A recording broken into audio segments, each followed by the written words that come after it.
o'clock on the news on your right on time for the day's reports in general news, business and sports. This is KBC Lunchtime News. I'm Doreen Arange and Wangeshi is our sign language interpreter. We begin this live broadcast with some politics where a section of leaders from Western Kenya is urging residents from the area to rally behind President William Ruto's administration to benefit from government development projects. The leaders say aligning with the government would also secure greater representation for the Luhya community in national decision-making processes. They were speaking at a public gathering in Chirobani area, Ikolomani constituency in Kakamega County. Waluhya kura zetu zinaenda huku na zinaenda kule kwingine. Lakini round hii tunataka tukue kwa kikapu moja. Tufanye siasa ya maendeleo. Tufanye siasa ya kufaidi watu wetu. Hii dunia vile inakaa, siasa imeanza. Na kama hautajipanga, utafanya nini?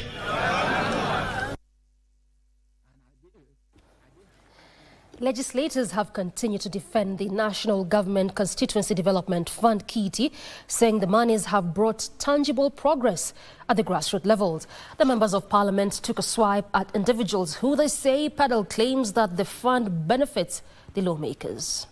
MPs Sudi Mashele of Mvita, Cleve Ombane of Kitutu Masaba, and Kasim Tazana of Matunga, and NGCDF Board Chief Executive Officer Yusuf Mbuno were speaking in Mombasa County during the official opening of new classrooms constructed using the NGCDF KITI at the Marycliff School in Tudor. Hii pesa ikitoka Nairobi inakwenda kwa main account ya NGCDF. NGCDF ina transfer pesa kwa PMC, Project Management Committee ya shule. So hakuna hata shilingi moja mbunge anashika. Pesa zikiende kwenye ministry, mimi nakaa kwenye kamati ya elimu pale bungeni.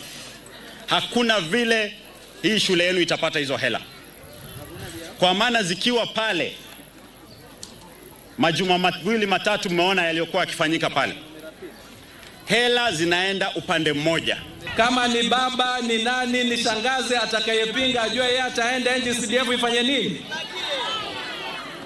Sasa haya mazuri yote tunayoyaona tutaitoa wapi kama itaenda? Kinyume na imani ya watu kwamba hazina hii inafaidi wajumbe, sivyo. Hazina hii inafaidi ya watoto kama hawa, inafaidi mambo ya usalama. DCC ametuambia anataka hata maafisi ya chifu yajengwe. Hazina hii kienda, maendeleo yote yatapotea. Youth Affairs and Creative Economy Principal Secretary Fikirini Jacobs has faulted Kilifi residents for opposing proposed national government projects in the county, terming it as retrogressive. Jacobs spoke in Malindi town where he decried the loss of a nuclear project that was to be set up at the Uyombo area in Matsongoni ward.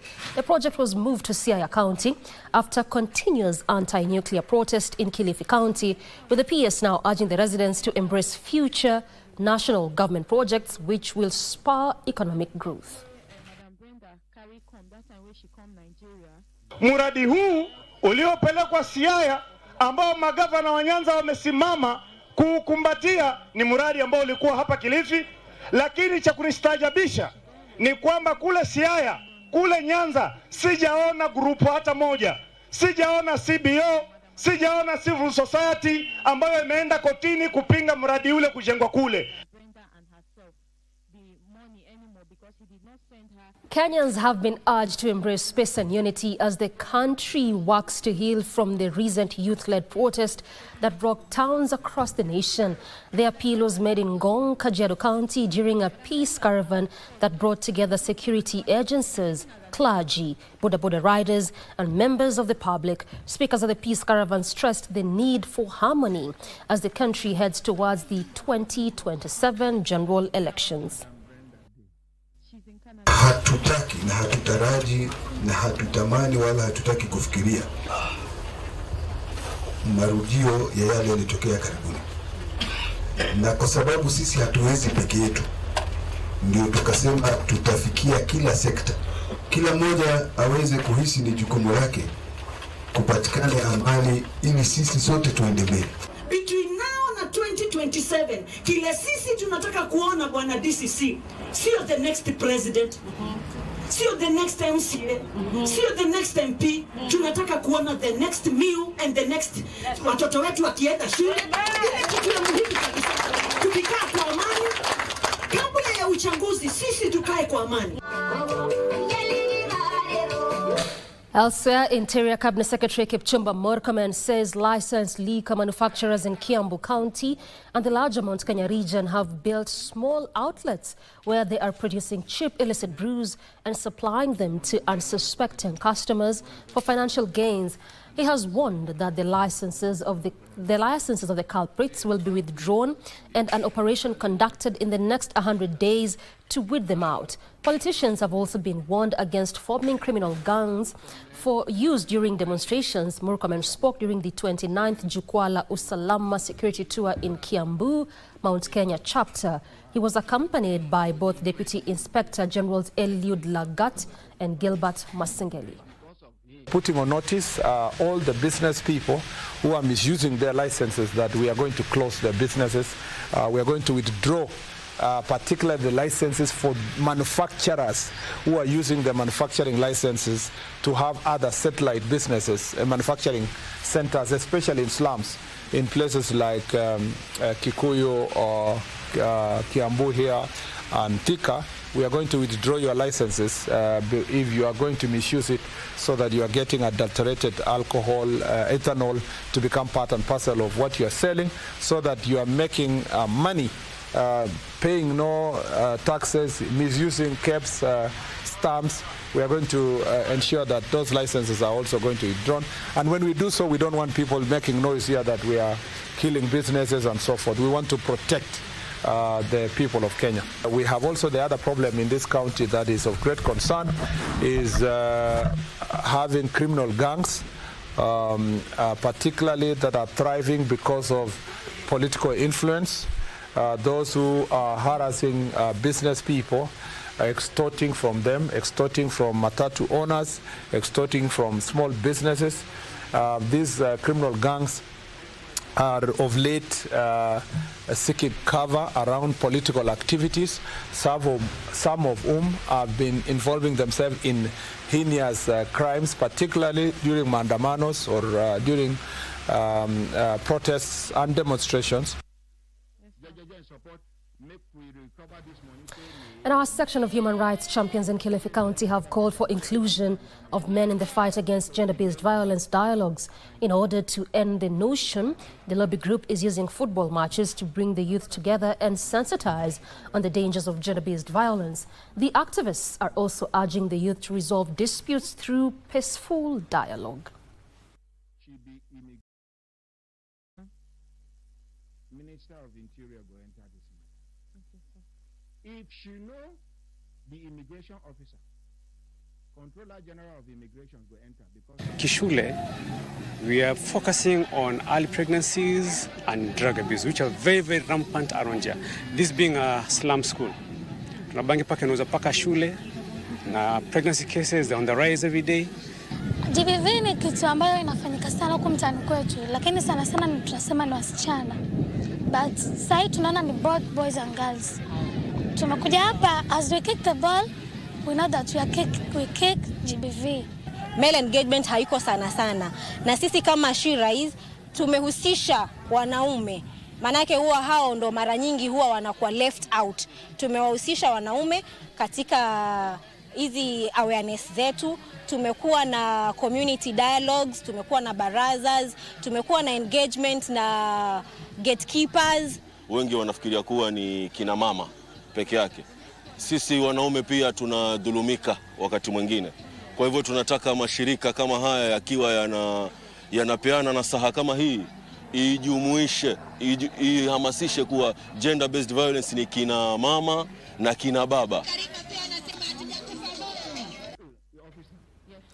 Laikipia County Government has partnered with Outspan Hospital to boost access to health services.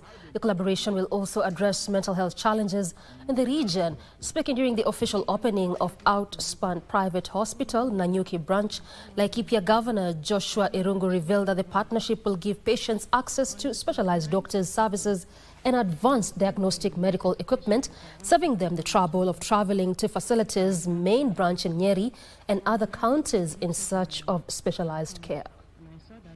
Institution, and that is what we are bringing in this region. There is almost an outbreak when it comes to mental health issues, and that is why the Housespan has also opened a mental health facility in Nyeri, the Housespan Serenity Center, which is looking at those challenges which are affecting the mind. Now that story takes us on our first break. We'll circle back with plenty more, including business and sports. Stay put.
Kwa ajili ya kusherekea fasili na asili ya soka barani Afrika, ligi za ndani na magwiji wasiotambulika.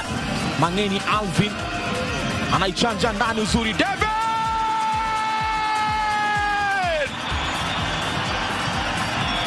Michuano ya CAF ya mataifa ya Afrika 2024 ni njia ya kuzindua kupanua mtandao wa wachezaji ulimwenguni.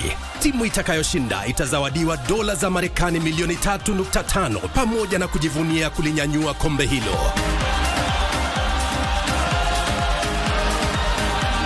Pata manufaa zaidi kutoka kwa CHAN 2024 mubashara na kipute cha kipekee kwenye runinga ya KBC Channel 1, mwenzio wa dhati michezoni.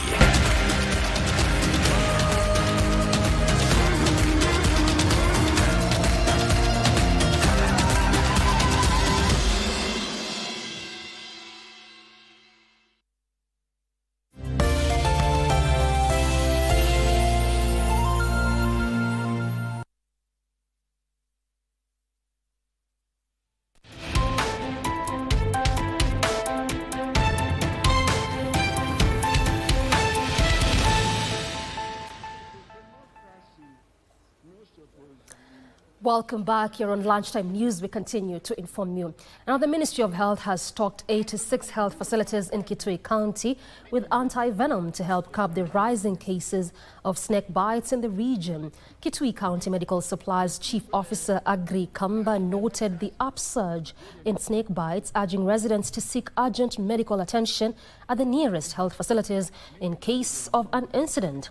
To ensure accountability, the ministry has also rolled out a digital inventory system to prevent fraud and other forms of malpractice. At least katika kila sub-county tuko na at least 8 facilities siko na hiyo anti-snake venom. Na ukienda hapo unadungwa hiyo anti-snake, then unapatiwa hiyo first aid, then you are referred to a level 4 because nyoka za huko Kitui zingine ziko very poisonous. Tessa King, a Mormor Papa Sunday, has affirmed the need for East African communities to preserve and embrace their culture as a form of identity, thereby enhancing harmony and facilitating rapid development. Speaking in Igara Primary School in Nambale constituency, Busia County, during a cultural ceremony, the King also urged the incorporation of the same in the school curriculum so that the young generation does not forget their culture. On his part, Busia County Governor Paul Otuoma emphasized the need for more cultural events, urging leaders to shun divisive and tribal politics. Growing without roots. I know you are living with you are surrounded with the neighbors who have different cultures. But the reason today we have come to visit you people is for you to strengthen your culture. Culture is about our practices and norms. The poverty we have today is because we have been divided for so many years. The colonialists came and divided us. We even lost our culture. Our culture was to bring people together. Even where there are conflicts, wars come and sit. Even wars have never been sorted out through spears, through guns, through atomic bombs. Wars have been sorted out by people sitting together and talking.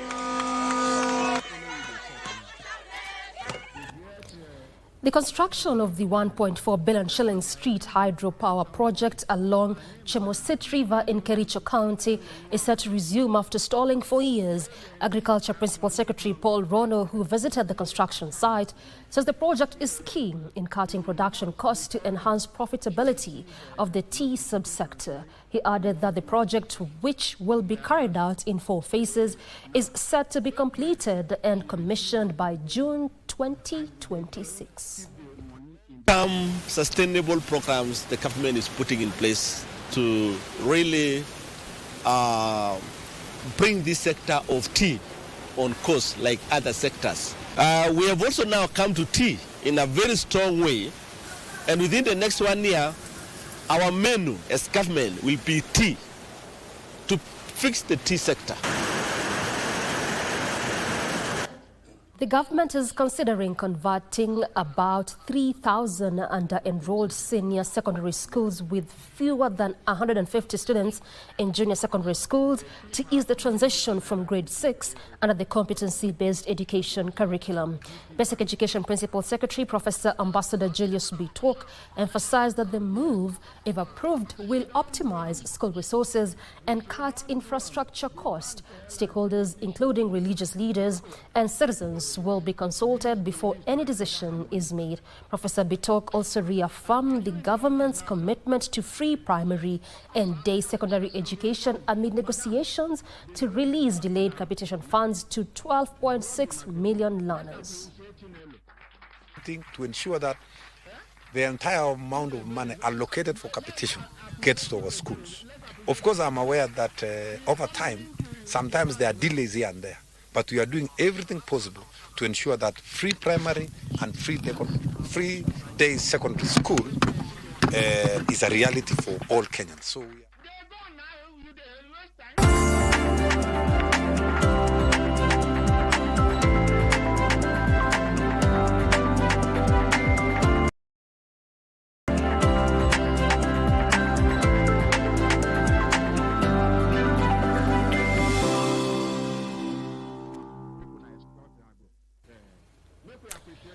a graduate trainee program designed to equip emerging procurement professionals with practical skills and prepare new talents for the evolving global supply chain landscape has been launched. The graduate trainee program, which is a partnership between the House of Procurement and the Kenya Institute of Supplies Management, targets to offer fresh graduates training and career development opportunities.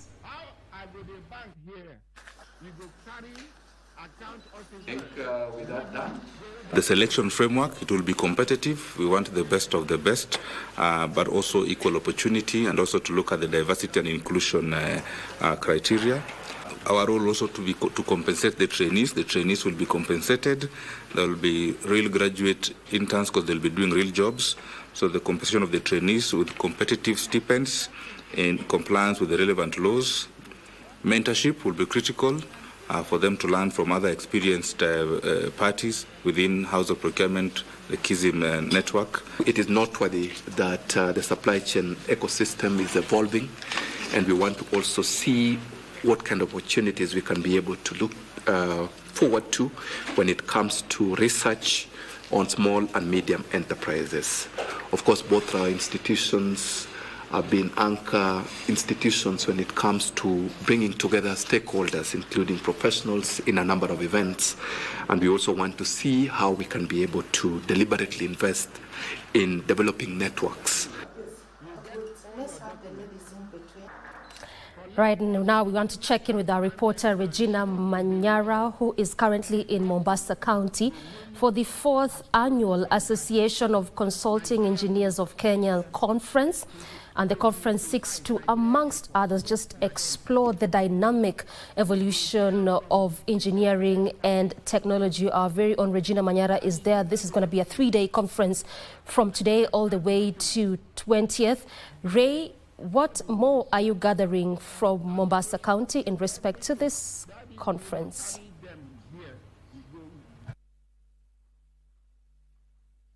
Daddy, talk to the mic, sir. Daddy. All right, Ray, if you can get me, you are covering this 4th annual ASEC conference in Mombasa County, seeks to explore, amongst others, just the dynamic evolution of engineering and technology. What else are you gathering from Mombasa County in respect to this conference?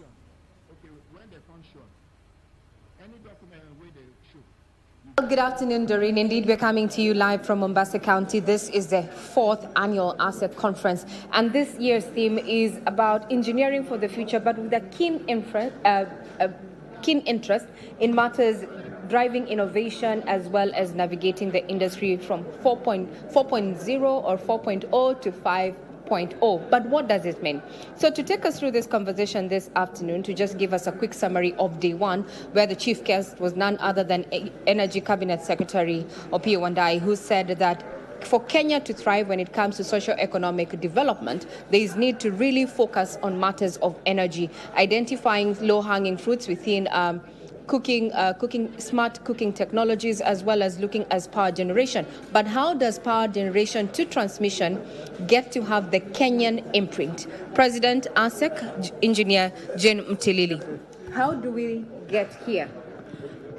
Good afternoon, everybody. First of all, welcome to this session of our conference. We are here in Mombasa White Sands Hotel having our conference. Now, the conference theme is transition from 4.0, industry 4.0 to 5.0. And in this, what we are talking about is moving more from the technology towards human-centric engineering. And that is what this conference is about. When I talk about technology, from 4.0, we were focusing on technology, but right now it's intervention with human to the technology, so that we have more human-centric innovations than what we had before. So earlier, the chief guest, that is Cabinet Secretary Energy Opiyo Wandayi, said that Kenya is really looking at leveraging the energy sector to unlock, job opportunities for local professionals. As a consulting engineer and the head of ASEC as president, how do you think this needs to be addressed and achieved? First of all, innovation. The key word is innovation. We need to do a lot more innovation. We have the minds, we have the skills to do innovation, and the innovations that we are going to do, they have to be focused more on the sustainability. So our key word here is innovations and sustainability. And once we bring those two words together, and then we bring in technology, we are going to unlock. Energy is an enabling factor, and of course, with energy, then we are able to do industries, we are able to do factories, we are able to. Now, that innovation word, we are able to do that. All right. Also, some of the stakeholders have raised, maybe we look at nuclear energy from where you sit, the feasibility of it, and looking into the future. Nuclear energy is actually one of the cleanest energy. It has a lot of its own disadvantages, but it has a lot of advantages. And as we're in the second stage now of feasibility within the nuclear space, and then after this, and then when we go to construction, because we've already been accepted. So nuclear energy is a phase that we are going to get into, but right now what we are talking about is actually clean energy, and Kenya, we already have 80% of our energy coming from the clean energy, so that we also need to focus on. Yeah. Also, engineers early in the morning session have decried the fact that we are not having inclusivity where local engineers are concerned, looking at opportunities, favoring foreign expertise. In June, we signed the Washington Accord. From where you sit as president, how then do we marry and how do we bridge this gap?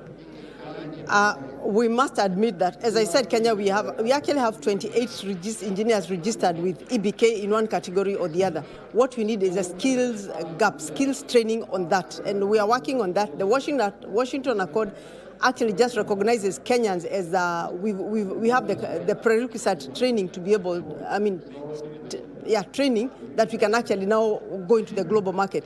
Even as we go to the global market, we need our own skills. So this Washington Accord will afford us now those opportunities to work in other jurisdictions and to open up our minds. And once we open our minds, then we are able to work here, because there are some things that we are, as you're saying, even though we are not able to work here or to do some things here, because we may have that skills gap. That's why we have the foreigners. Right now, with the Washington Accord, we are able to open up, go to get the skills elsewhere, and then come back and work in our country, yes, and practice here.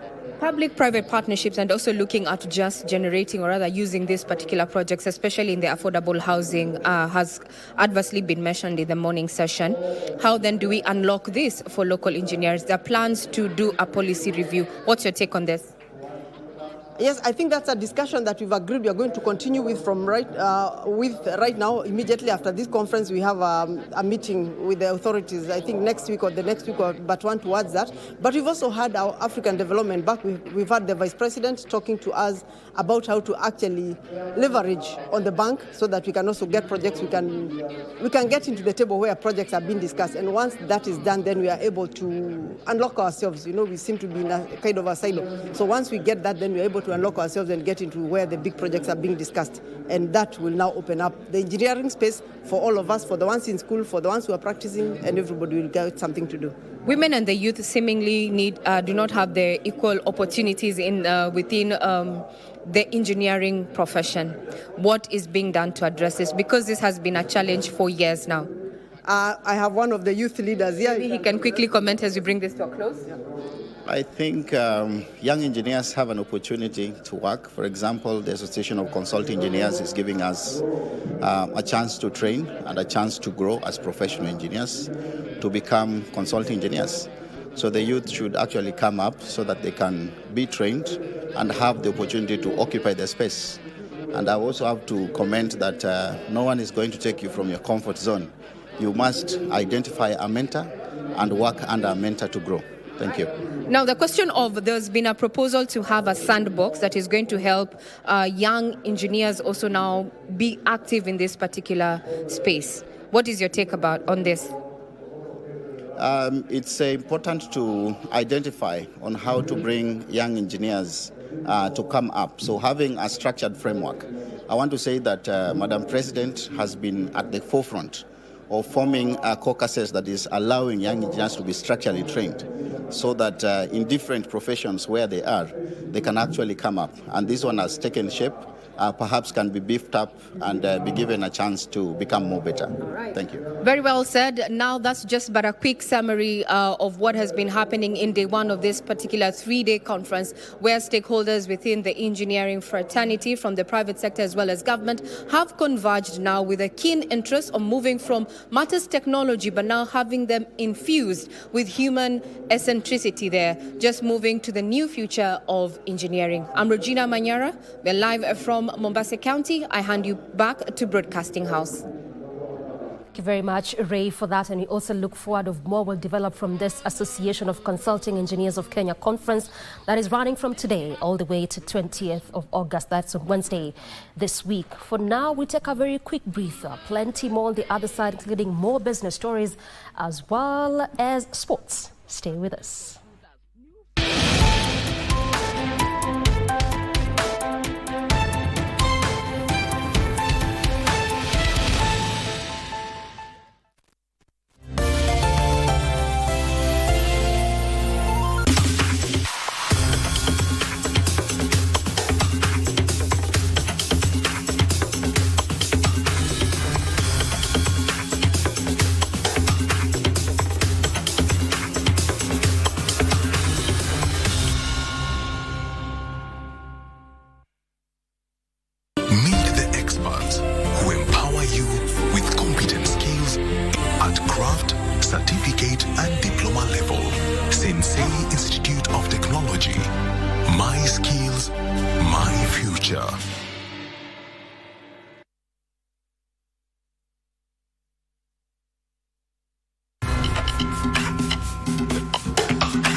number. Scuffs it slightly in at the near post. It's there to be had, and it's cleared off the line. Brilliantly cleared off the line as well. Excellent work from Mike Evans. Kibwage got up nice and high, timed his jump perfectly. Steered the ball away from danger. He started the 1-0 win over Morocco as captain. He's certainly a leader on the park. And he's showing it again. Chongo nods it back and then just prodded towards goal. Kibwage there to steer the ball away from immediate danger. Long throw on the cards for Matthews Bunda here.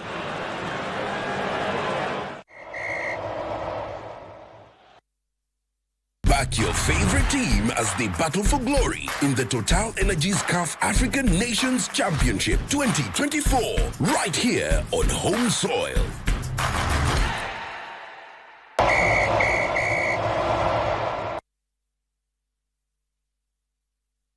So far hajapata opponent hizi, haijakuwa hizi kabisa, but naweza sema ni kujituma tu, tumejituma, umetufikisha hapa. Pia nashukuru God kwa grace na favor mtuweza kutonekania.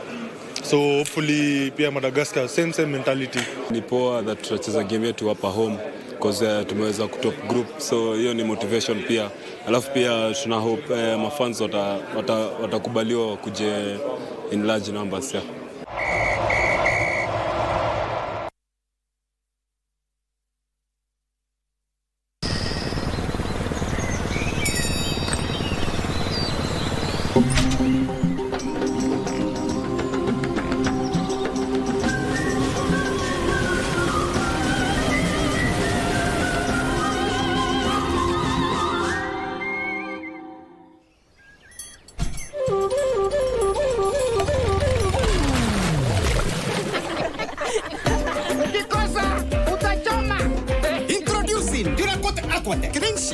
Kenya's fast tinable waterproof in paint.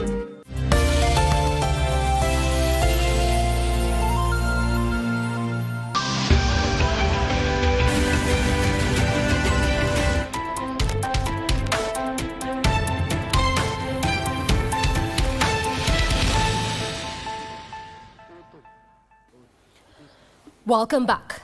I&M Group has reported 8.3 billion shillings in net profit during the first 6 months of this year, representing a 36.4% increase. The profit was mainly driven by lower total interest expense and higher total non-interest income. Despite increased profit, I&M Group has not proposed an interim dividend payout to customers, as was the case last year. I&M Group increased net loans and advances to customers from 284.15 billion shillings to 290.26 billion shillings. From this, the lender netted 21.6 billion shillings in interest income, which is lower than the 22.55 billion shillings realized during a similar period last year. Furthermore, total non-interest income increased 12.88% to 6.95 billion shillings, mainly on account of higher fees and commissions. On the other hand, total interest expense reduced 20.3% to 11.66 billion shillings due to lower interest expense on customer deposits. This was after the lender cut the stock of borrowed funds from 14.57 billion shillings to 12.23 billion shillings. The lower interest expense was responsible for driving up net interest income by 23.7% to 20.43 billion shillings. Gross non-performing loans and advances reduced from 34.84 billion shillings to 34.37 billion. This prompted the lender to increase the stock of loan provision from 15.86 billion shillings to 18.08 billion shillings. Furthermore, total assets rose from 564.4 billion shillings to 588.9 billion shillings, mainly due to higher loans and advances.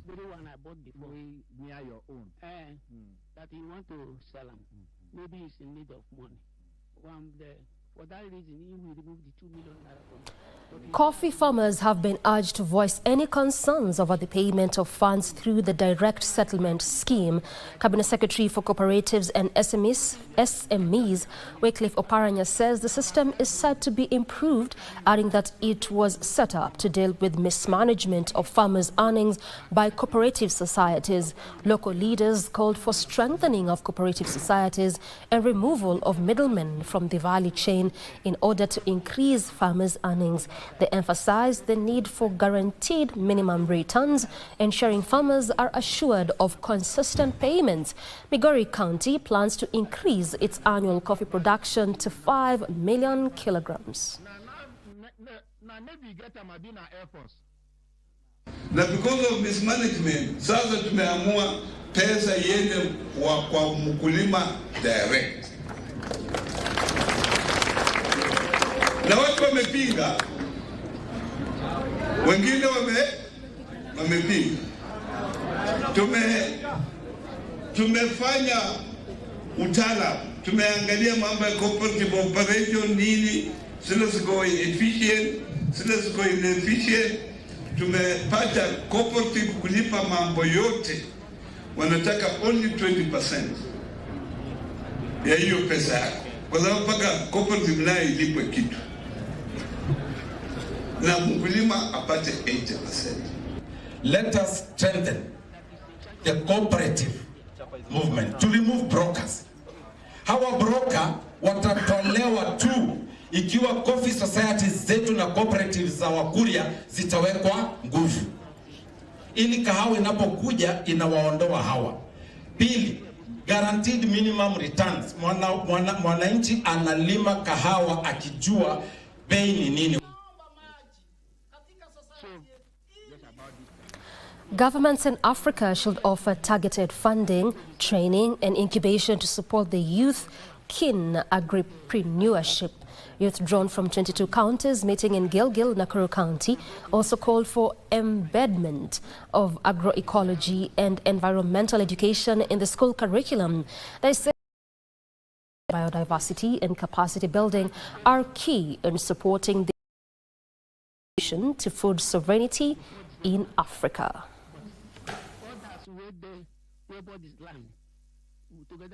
So some of the policies we want our governments at the local level, regional level, various economic blocks to observe is especially the freedom to genetic resources across the continent. Why we need youth on board for these agroecology issues is that we are looking for sustainability, and we cannot talk about sustainability without youth. And as also agroecology is kind of our promoting, it's kind of a spirit, it's a whole movement.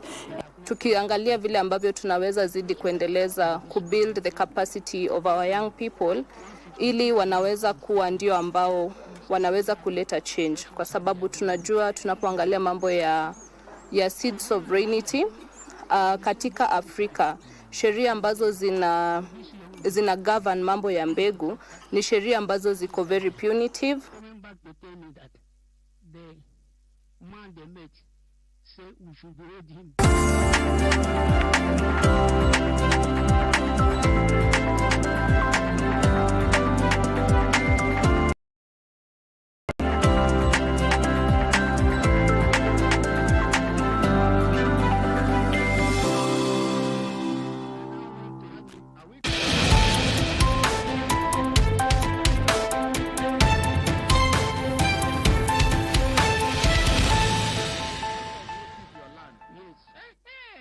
Now to other stories that are equally making headlines today is where the president was earlier on did hold a parliamentary group meeting, and he continued to slam Parliament over what he terms as extortion by parliamentary committees. In that address of the United Democratic Alliance and the Orange Democratic Movement joint PG meetings in Karen, Nairobi, the president questioned the role of welfare chairmen in parliamentary committees, accusing them of perpetrating extortion. However, the president commended members of parliament for passing bills that he said are solving problems in the health sector. The president further hailed former Prime Minister Raila Odinga and the ODM party for standing up for the country in time of need. By virtue of the position I hold today, I am a consumer of raw intelligence. I know what's going on. Where does somebody find 150 million? Where?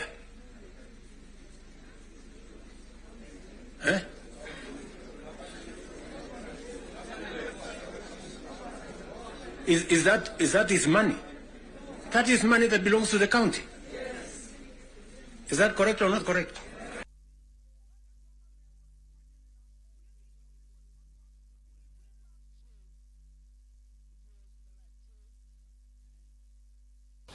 Calls for an end to dominance of Kenya's political scene by certain political parties are growing louder.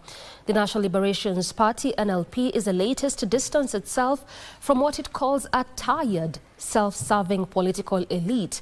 NLP leader Dr. Augustus Kyalo Muli says the political outfit anchors democracy, ethical governance, and people-centered leadership. The party plans to field candidates in all upcoming by-elections and has vowed to present candidates in every constituency, ward and county, including a presidential candidate in the 2027 general elections. The National Liberal Party, founded on the vision of freedom, inclusivity, ethical governance, and respect for individual rights, stands firm on a liberal ideology that puts citizens at the heart of national progress and not political elites.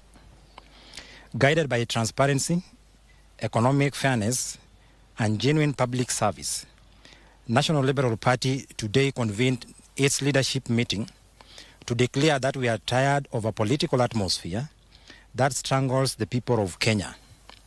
The time has come for a new voice that restores hope and puts power to the people. Maendeleo kwa wote. Kisumu. A section of professionals from the Ajuran community in Isiolo County has elected new leaders to steer the association. In a meeting marked by calls for unity and collective progress, during the gathering, members drawn from various professional sectors voted in Hassan Nur Malo as the chairperson, with Shamim Abdullahi taking the position of vice chairperson. Speaking on behalf of the elected team, Chairperson Hassan Nur Malo pledged to work closely with colleagues and community members to promote development, prioritize integrity, inclusivity, and advance the community's interests in county and national matters. Tumekuja pamoja ili to supplement na kucomplement zile system na all the other things ambaye system ya Ajuran ambaye imewekwa hapo mbeleni inafanya. So sisi tumekuja kuongeza nguvu mpya kwa timu yetu ya Ajuran ya Isiolo ambaye tuko hapa kama professionals sisi wote. We are bringing them together so that hii jamii ambaye ilitumia resource yao kwa somesha, jamii ambaye imetumia finances yao kwa somesha na hata maombi iweze kufaidika na zile vitu wamejalia watoto wao kupata katika the other professions wanafanya. Kama jamii na wazee tutafanya kazi na hawa kwa ukaribu kabisa. Kila wakati tutafanya kazi na hawa na tumekaribisha hawa na tunataka tufanye kazi kwa pamoja ili jamii iendelee mbele. Youth in Busia County have been urged to avoid insightful language on social media, including being misused by politicians to push their agendas online ahead of the 2027 elections. Instead, they are being encouraged to use these platforms for positive purposes such as creating job opportunities and online businesses.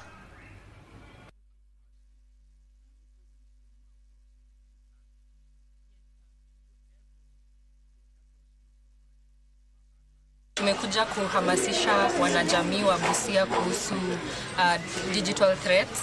So huku tumepata the most prevalent ni hate speech na scams. So as we go towards the elections in 2027, we are trying to educate the community to be aware, to avoid engaging in tribal politics, engaging in other digital threats that could put them in harm, such as cyberbullying and other digital scams. Vijana kaunti ya Busia ile kwa the na post kwa social media mtu verify kwamba kitu kweli, kwa sababu vitu ya kuyaia misinformation, fake news na propaganda inafaa tuache. Kwa hiyo nilikuwa pale wakati wa uchaguzi, na hiyo itakuwa kitu mbaya sana kama tutasambaza ile chuki, hate speech kwa mitandao nini kama hizo, tuachane nazo, tufuke kwa amani. Men from different faiths in Kilifi County have joined forces to combat the growing threat of religious extremism and gender-based violence. The newly formed Interfaith Coalition seeks to raise awareness and promote peace at the grassroots level. Speaking after a high-level meeting with human rights and peace stakeholders, the women emphasized their unique role in shaping the next generation, both socially and spiritually.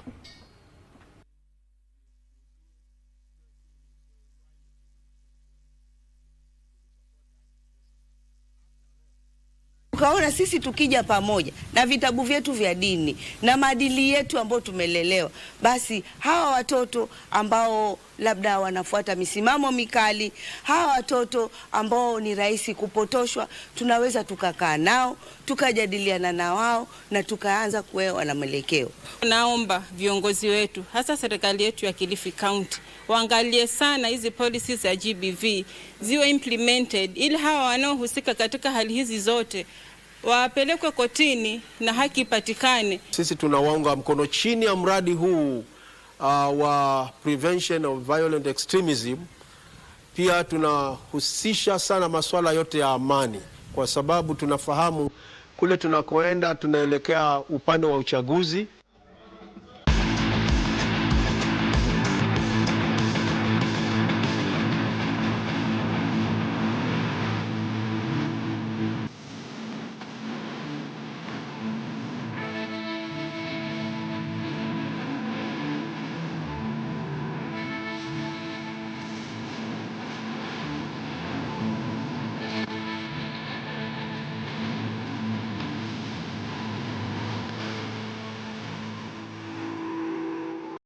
Time for your sporting action, and football fans outside Nairobi are part of the Africa Nation Championship 2024 thanks to the screen viewing program by President William Ruto, Football Kenya Federation and the Kenya Film Classification Board. The screen viewing initiative included a mobile truck that was launched in Kakamega, and a large turnout was witnessed in all fan zones during the match between Kenya and Zambia. Feeding the pass out to Mushiri. Following the sanctions imposed on Kenya after fans forced their way into the Kasarani Stadium during the CHAN game between Kenya and Morocco, an alternative was provided to those fans in Nairobi and also the fans who wanted to be part of the continental event for home-based players. President William Ruto led the launch of fan zones in Nairobi and also outside Nairobi, with a mobile truck being introduced in Kakamega, taking the game to the fans. The Kenya Film Classification Board was selected to screen the Pamoja CHAN 2024 matches, making a success of the game between Kenya and Zambia. Harambee Stars lived up to expectations in that game, beating Zambia 1-0 to set up a quarter-final fixture against Madagascar on Friday at the Kasarani Stadium. Morocco also progressed from Group A and will play Tanzania in the second quarter-final on Friday. And Kenya now poised to stay in Nairobi. Ryan Ogam scored a match, and the stadium comes alive with 15 minutes to play.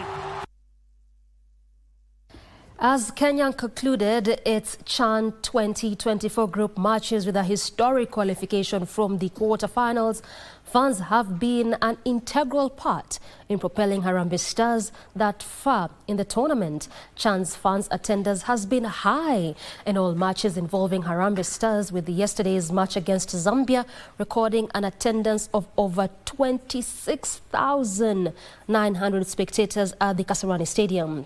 Fans believe that the Harambee Stars can go all the way to the final and lift the trophy for the first time. Final match day in Group A of the Total Energies African Nations Championship is underway. It is Zambia against Kenya. Zambia in the orange and black, turning out against Kenya, the co-hosts, in white. Thought about it again. Onyango, then look for the through ball. His second of the tournament, but the first of the game, and Kenya now poised to stay in Nairobi. Ryan Ogam scored consecutive match, and the stadium comes alive. Mpaka hapa nimekuja kushabikia timu yangu ya Harambee Stars, na mimi ni Mkenya mzalendo. Napenda sana vijana wadogo wanajituma na wanaonyesha ile unity of Kenyans, na wanafurahi sana kazi yao. Kwanza ninapenda Wakenya majenzis wajitokeza kwa timu yao, na nafurahi sana Chan ikiwa nyumbani, manake ikiwa hapa nyumbani tutapata job opportunities. Wanakuja from other countries, wanakuja hapa, wana spend their money here na wanafanya economy yetu ina grow, and I'm so happy for that. I think it was a wonderful match. The boys played very well, and if they continue this way, they will go very far. I mean, it would have been very, very sad if we lost this game. That's what I must say. But they did well, and yeah, I think that Benny McCarthy has done quite a bit of improvement in terms of tactic and the scoring ability, tracking ability of the Kenyan team. Precision, the passing of the ball, they still have challenges in passing the ball. They're not very, the precision is not very perfect. That may require some improvement. Imekuwa tara kutoka kule, tulikuja na gari tukaambiwa hatuwezi ingia nayo, imebidi tuache huko mbali, na tumeangaliwa kama mara milioni. So imekuwa tara sana. Tutawin. This time tutawin. Ruto akiendelea na hiyo mpango yake ya million, tutawin. I've been here 3 times. Leo ndio siku ya kwanza nimeingia na tiko. Nimekuwa nikinunua tiko azibaiwi. So hizo siku zingine tumekuwa tukiruka fence, lakini leo tiko imefanya kazi. We give thanks manze. And just as suddenly as the drizzle came down, it's gone off again. With Yosef Mary out on the right side, bringing it across from the center. They love to score from there. We continue rooting for Team Harambee Stars all the way. And our Kenya international professional golfer Greg Snow demonstrated his championship form, finishing undefeated and lifting the coveted PGK Equator Tour trophy at the championship culminated at the Mount Kipipiri Golf and Resort. Finishing with an amazing score of 16, Snow's steady nerves and relentless precision made him the standout performer as he raised the bar for all competitors. Not far behind, Njoroge Kibugu showcased his exceptional talent and composure, securing second place in a field stacked with elite players. Amateur sensation Adele Balala stunned many by climbing the ranks to finish third with an impressive -10 win hats and headlines alike for his breakthrough performance. Veteran star Desmas Indiza and the dynamic Daniel Nduva tied for fourth at -9, both delivering shot after shot of brilliance and showing why the PGK Equator Tour is a proving ground for Kenya's golfing legends.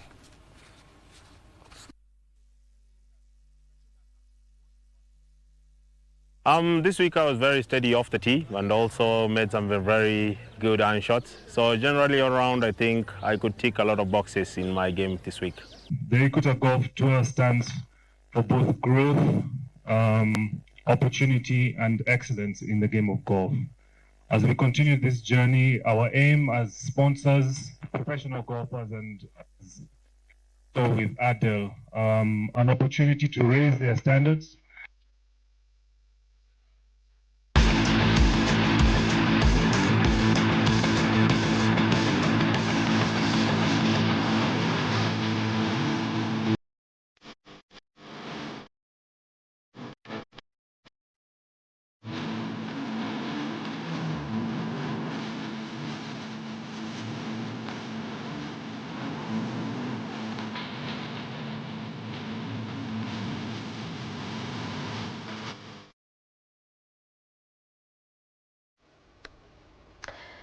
Time for me to now exit, but remember, never miss a moment of the Africa Nation Championship when we continue to broadcast that live for you. And today's matches will be live on KBC Channel 1 as well as Y254 TV. Algeria will be facing off Niger, 8 p.m. at the Nyayo National Stadium. That will be coming to you live from KBC, here at KBC Channel 1. And also the Uganda facing off South Africa at the Mandela National Stadium, or if you may, formerly Nambole Stadium, that is in Uganda. That will be coming to you live, Y254 TV. Indeed, Chan, Eco, KBC. All right, now we exit, sit ground for the next program. This has been KBC Lunchtime News. I'm Doreen Arange, and Wangeshi has been our sign language interpreter. Good afternoon.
Praise the Lord. My name is Pastor Tim Wangi, and I want to invite you for a life-changing, transformative show. I was blinded and thrown to the floor on my knees, just like Saul. Conversations. Gen Z ni nani? E-boldness. Mnatoa wapi? Kuna mentality fulani yenye inakujenga. Si a rebellion really, but ni ya kuquestion system. Engagements that are life-changing and provocative. When you are young, your core business should be to create value in yourself. Join me, DJ Andy C, bringing to you Kingdom Vibe, full of gospel bangers. Join us for Angaza Show. Every Saturday from 5 p.m. to 6 p.m. on KBC Channel 1.